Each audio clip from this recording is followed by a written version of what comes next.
दक्षिण एसियामै सर्वाधिक चर्चित गायिका लता मङ्गेशकरको 92 वर्षको उमेरमा निधन भएको छ।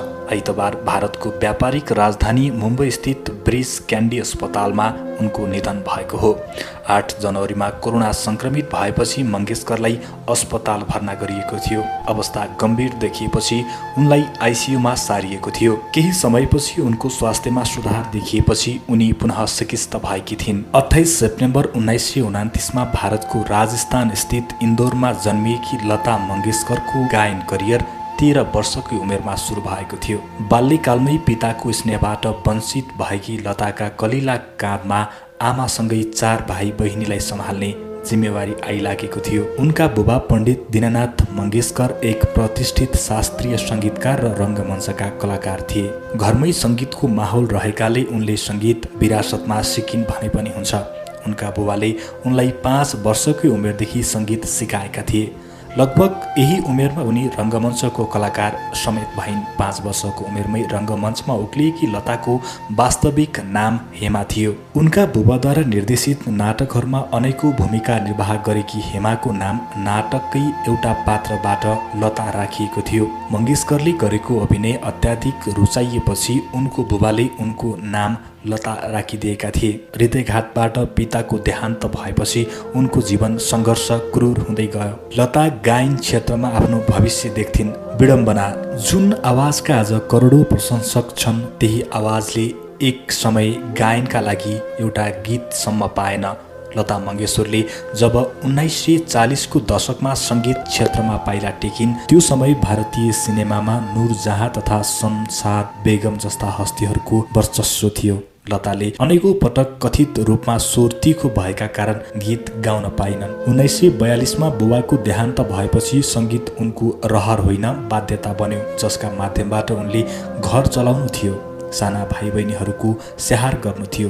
तर उनी गायनमा अस्वीकृत भइरहन्। गाएका गीतहरू पनि कुनै रिलिज भएनन्, कुनै प्रभावी देखिनन्। यस्तोमा 1942देखि 48 आउँदा नआउँदै उनले 8 भन्दा बढी हिन्दी तथा मराठी सिनेमामा अभिनय समेत गरिन्। अनेक असफलताहरू हात लागे। गायनको पाटो र जीवनको बाटो अझ सङ्घर्षपूर्ण हुन लाग्यो। परन्तु लताको जन्म नै इतिहास रच्न भएको थियो। आखिर 1948मा उनले चलचित्र मजबुरका लागि गीत गाउने अवसर पाइन्। यही उनको साङ्गीतिक सुरुवात थियो। कालान्तरमा अत्याधिक रुचाइन लागेकी लताले 36 भन्दा बढी भाषाका अनुमानित 30,000 गीत गाइन्। शताब्दीकी महान गायिका लता विवादहरूबाट भने विमुख रहिनन्। उनले भारतीय सङ्गीत क्षेत्रमा चालेका रोयल्टी अभियानका क्रममा गायक मोहम्मद रफीसँग बोलचाल समेत बन्द भयो।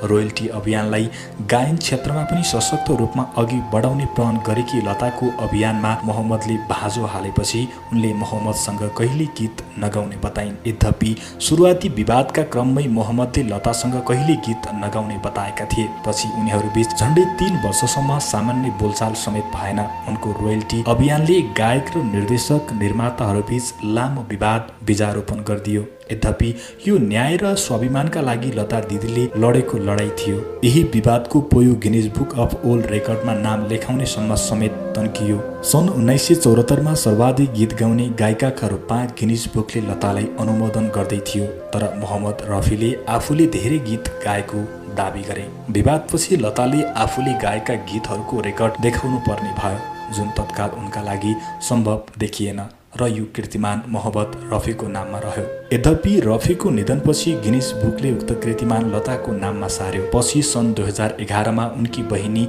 आशाका नाममा यो रेकर्ड कायम रह्यो। भारतीय सङ्गीत क्षेत्रकी ठुली हस्ती आशा भोसले लताकी बहिनी हुन्।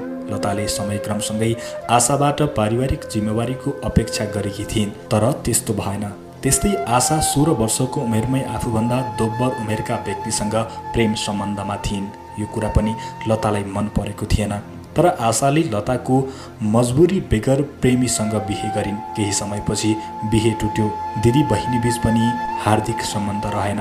यसैबीच भारतीय सङ्गीत बजारमा उनीहरूमध्ये को ठुलो गायिका भन्ने बहस छोडियो, जसले पनि दिदी बहिनी बीचको सम्बन्ध प्रगाढ हुन दिएन। भारत सरकारले लताका नाममा सर्वोच्च सम्मान भारत रत्न अर्पण गरेको छ। त्यस्तै उनले पद्मभूषण, दादा साहब फाल्के पुरस्कार, पद्म विभूषण, महाराष्ट्र भूषण, एनटीआर राष्ट्रिय पुरस्कार, एनएनआर नेशनल अवार्ड, 3वटा राष्ट्रिय फिल्म पुरस्कार तथा फिल्मफेयर लाइफटाइम अचिभमेन्ट अवार्ड समेत पाएकी छन्। हिन्दी तथा अन्य अनेक भाषामा अत्याधिक रुचाइएकी लतालाई स्वर कोकिला, स्वर साम्राज्ञी, नाइटिङ्गेल अफ इन्डिया जस्ता अनेकौं उपाधि तथा विशेषणहरूले सम्बोधन गरिन्छ। सङ्गीत नक्षत्रको एउटा तारा लता दिदीलाई अब कहिले देख्न पाइने छैन, तर उनको कोकिल आवाजले उनको स्मरण भइरहनेछ।